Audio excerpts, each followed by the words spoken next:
반갑습니다. 7월 29일 목요일 장중시영입니다.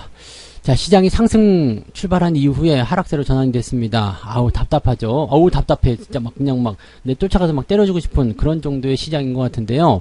자, 답답한 국면이지만 일단은 최대한 좀 버텨보시기 바랍니다. 왜냐하면 지금 상태는 시장이 내렸다고 볼 수도 없는 상황이거든요. 하락세로 전환이 되긴 했습니다만 계속 지지선대는 유지하고 있거든요. 그리고 어제 같은 경우는 종합지수가 지수는 조금 올라갔었잖아요. 그러니까 그만큼 또 반납하는 그런 형태라고 보시면 될 것 같고, 코스닥 같은 경우 어제 내려왔기 때문에 오늘 올라오는 모습이니까 어떻게 보면 쌤쌤이잖아요. 그래서 지금 현재 시점에서는 크게 변화되는 부분들은 없다라는 것을 꼭 생각하시기 바라고, 또 외국인 매도가 계속 확장이 되지 않는다라면 괜찮은데 외국인 매도가 일단 계속 나오고 있다라는 거, 이거 자체가 문제인 거죠. 외국인의 매수가 있어야지만이 오릅니다. 뭐 잘 알고 계시겠지만 대형주들의 하락세가 지속이 되면 시장은 일단 떨어질 수밖에 없어요. 그러면 중소형주 쪽으로 당연히 관심이 쏠릴 수밖에 없을 테고요. 종목별 차별화 전략이 반드시 필요한 그런 시기가 되었다라고 생각하시면 되겠습니다. 종목이 뭐 계속 튀어 올라가는 부분이 있을 수도 있고요. 또 뭐 특정 테마나 재료를 통해서 올라갈 수도 있을 겁니다. 그렇지만 그런 종목군들도 지금은 거의 대체적으로 단기적 이슈들에 그치는 그런 모양새라고 판단하셔야 되는 거고요. 뭐 그런 것들 막 무리하게 따라간다거나 그러시면은 또 안 좋을 것 같습니다. 그래서 종목별 차별화 전략이라는 것도 일단은 내가 아래쪽에서 매수가 되었을 때 이야기다라고 생각하셔야 될 그런 필요성이 있을 겁니다. 자, 차트를 보면서 설명을 좀 이어가도록 하겠습니다. 차트 보시면은요, 종합주가지수가 일단 지지선 유지되고 있잖아요. 그죠? 그러면 지지선이 유지되는 이런 상황이라면 나쁘진 않습니다. 그냥 놔두셔도 괜찮고요. 주가의 흐름 자체가요, 일단은 이 5일선, 21선 데드크로스가 나온 이 7월 초 시점에서 횡보는 어느 정도 예상이 좀 됐죠. 바로 반등 나가면 좋았겠지만 저항을 그대로 받아들이고 있는 모습이기 때문에 지금은 지지선을 저점으로 해서 주가가 횡보 흐름, 그리고 나서 골든크로스로 전환이 된다거나 이런 형태로 가야 되지 않겠는가 생각해 보시면 될 것 같습니다. 지금 위치 자체를요, 뭐 부정적으로 보실 필요 없습니다. 왜냐면 미국 증시라든지 이런 쪽에서 다 뭐 나쁘게 나오는 부분이 없어요. 경제 지표나 경제 상황들, 경제 정책들 다 괜찮은 모습이고, 경기가 일단 좋아지고 있다는 거, 여기에 주목을 하셔야 되는 거거든요. 경기가 좋아지는데 왜 주가가 빠져야 돼? 이런 느낌들 가지시면 되는 겁니다. 그 다음에 코스닥도 한번 볼까요? 코스닥 같은 경우도 마찬가지죠. 지지선 유지 잘 되고 있고요. 어제도 이제 꼬리를 달고 좀 올라가는 모습에서 조금은 아쉽다라는 느낌이 좀 가졌잖아요. 근데 딱 그 정도 올랐어요. 1040포인트 정도까지. 아직은 저항대에 대한 부분인데 이 1040포인트가 중요했던 이유는 더 아래로 내려가게 되면 아마도 오늘은 데드크로스를 통해서 주가가 단기 조정으로 들어갔을 겁니다. 근데 오늘 요 정도 지켜주고 만약에 반등을 연결해 주게 된다면 데드크로스 없이 저점 확보만 되는 그런 상황이 만들어지게 되겠죠. 자, RSI 지표도 지금 많이 내려와 있기 때문에 주가가 반등해도 이상하게 없는 시기입니다. 그런데 문제가 어디서 나오냐면 외국인들에게서 나오고 있다, 이렇게 보셔야 되는 거죠. 외국인 수급 동향 볼게요. 지금 1700억 정도 순매도인데 방향성은 일단 계속 하방 진행이 되다가 이제 살짝 돌아서는 모습이 좀 나타나고는 있습니다. 근데 요 부분이 연속적으로 만들어져야 되겠죠. 그리고 오후에 반등이 쭉 이어지려면 요게 치고 올라가 가지고요, 마이너스 500억, 즉 500억대 안쪽으로 진입이 된다거나 아니면 매수로 전환이 된다거나 이렇게 되면 아마 주가가 지금보다 또 훨씬 더 잘 올라올 거고 종목도 상황도 좋아지게 될 겁니다. 그런데 만약에 이 외국인 매도가 1000억 원대 미만으로 계속 떨어져 있다, 즉 외국인 매도가 1000억 원대 이상으로 나타나 있다라고 된다면 아마도 오늘은 반등이 그렇게 다이내믹하지는 못할 겁니다. 그래서 외국인 매도가 이 정도 계속 유지가 되고 그렇게 되면 결국에는 장 마감 시점에서 기관들도 같이 떨어질 수밖에 없는 상황이 될 수도 있거든요. 지금 금융투자 같은 경우도 공격적인 매수를 지금 안 하고 있어요. 아침에 좀 사들이다가 횡보로 쭉 진행되는 모습이 진행되고 있기 때문에 얘네들도 지금은 약간 적은 비용을 가지고서 시장을 지키려는 그런 움직임만 보이고 있을 것이다 생각하시면 되겠습니다. 그래서 금융투자의 지금 속셈은요, 주가가 어떻게든 지켜지게 되면서 반등이 조금만 나오게 되면 바로 팔아먹을 거야, 이런 생각을 분명 하고 있을 거란 말이에요. 그렇기 때문에 대형주들 입장에서는 지금 엎친 데 덮친 격이 나올 거예요. 왜냐면 지금 외국인들이 대형주를 팔아먹고 있지만 금융투자 쪽에서 조금씩 받아들이고 있을 거예요. 그런데 그 내용들을 금융투자가 조금 올라가면 팔아먹겠다 하니까 종목은 내려갔다가 조금 올라갔는데 팔아먹어요. 이렇게 되면은 상당히 종목에 부담감이 많이 생길 수밖에 없겠죠. 다행히 코스닥 같은 경우는 외국인들이 순매수로 전환이 됩니다. 쫙 치고 올라갔어요. 그래서 코스닥 시장 즉 중소형주들 입장에서는 괜찮은 포인트가 만들어지고 있어서 현재는 종목별 차별화 전략이 이렇게 되는 것 같아요. 대형주들 좋지 않고요, 중소형주들은 이제 특별하게 재료가 있다거나 이슈가 있는 종목군들은 관심을 좀 가져볼 필요가 있겠다 보시면 되겠죠. 자, 오늘 뭐 남해화학 같은 경우 또 많이 올라가는데 이게 대북 이슈로 해서 올라가는 듯한 느낌이죠. 지금 대북 관련주들에 대한 모습은 지금 일신석재 같은 경우도 강하게 상승한 이후에 좀 다시 지켜지는 모습인 것 같은데요. 이 대북 관련 이슈는 일단 뭐 정상회담 이런 것도 있다 뭐 얘기 나오면서 분위기 나오고 있고요. 가장 먼저 이제 해야 될 것은 북한의 상황 자체가 약간 이제 지원에 대한 부분들이 좀 약하다 이 얘기 아닙니까? 그래서 뭔가를 지원해 줄 수 있는 포지션을 갈 수 있다 그러면은 이렇게 비료 관련주들의 움직임들이 좋을 수 있지 않을까 생각해 봅니다. 그래서 뭐 조비라든지 이런 종목들도 아마 거의 포함이 되지 않을까 싶은데요. 네, 지금 상승률이 굉장히 좋죠. 남해화학은 제가 일전에 매도를 좀 쳤는데 생각지도 못한 대북 이슈가 나오면서 신고가를 만들어 버렸습니다.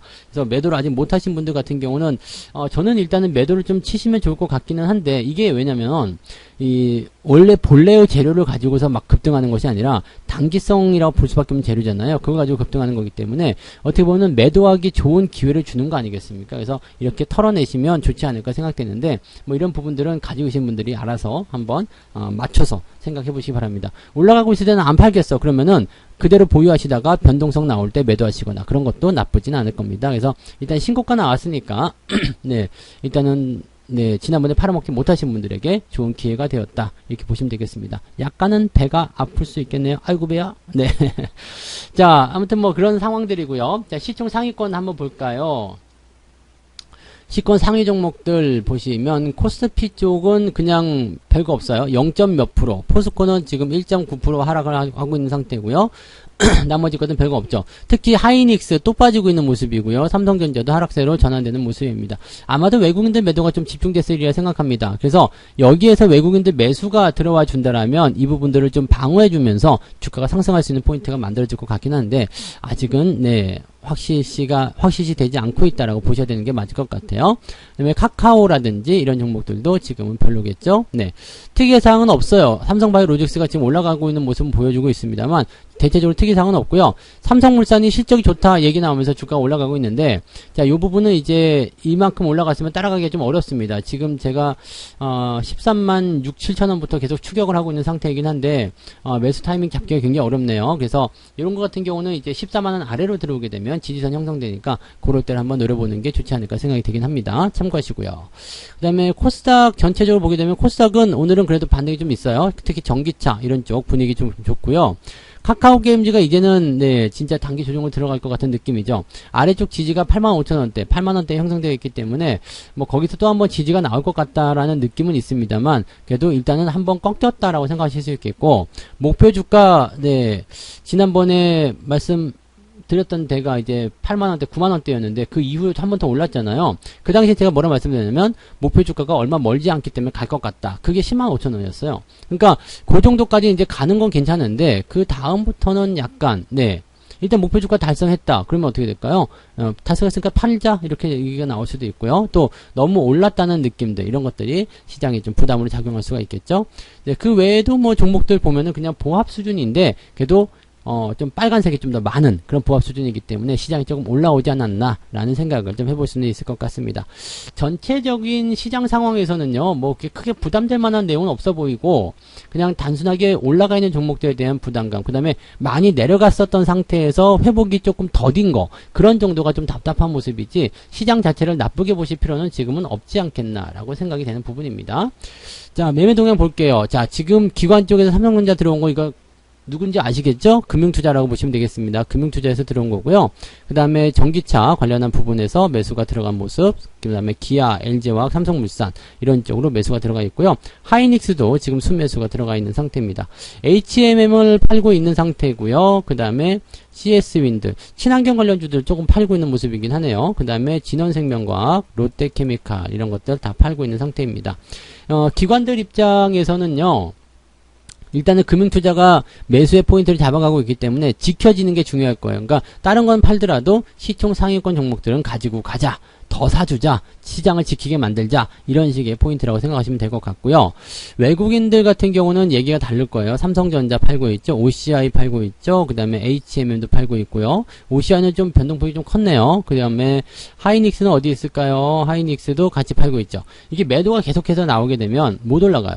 대형주 다 팔고 있잖아요. 지금 현대차도 팔고 있고요. 다 팔고 있잖아. 다 팔고 있으면은 주가는 올라가기 어렵습니다. 잘 돼야 기관이 받아주는 물량을 통해서 지지되는 형태 정도로 생각하실 수밖에 없습니다. 그래서 지금 시점에서는요, 여러분들이 무엇을 생각해야 되냐면, 어떻게 하면 내가 잘 지켜낼 수 있을 것인가에 대한 부분이고요. 뭐 하이닉스라든지 이런 것들, 현대차라든지 이런 것들 대형주 갖고 계신 분들은 더 빠질 수도 있겠구나. 모두 올라가기가 쉽지 않겠구나라는 생각은 일단 갖고 계셔야 돼요. 그래야지 어느 정도 그 정도의 어떤 생각이나 이런 전략들을 갖고 있어야지 나중에 종목이 변화가 있더라도 거기에 맞는 대응을 하실 수가 있거든요. 그러니까 지금 막 왜 안 올라가? 언젠간 올라가겠지? 막 이렇게 막연한 게 아니라 지금은 내려갈 수 있어. 어디까지 내려갈 것인가? 그런 것들에 대한 부분들도 같이 체크를 좀 해보신 필요성이 있다라는 것 정도는 생각하시면 되겠습니다. 하이닉스 같은 경우는 제가 말씀드렸듯이 지금은 더 빠질 거예요. 그래서 뭐 11만원 아래쪽으로 떨어져서 이제 가격대가 지지선 형성이 된다라면 그때쯤이 매수 타이밍이 아닌가 생각합니다. 지금 위치에 비해서는 지지선이 조금 가까이 다가선 모습이기 때문에 이제는 뭐 매도에 대한 부분이 의미가 없는 상황이 되었다라고 생각하실 수 있는 부분이 되겠죠.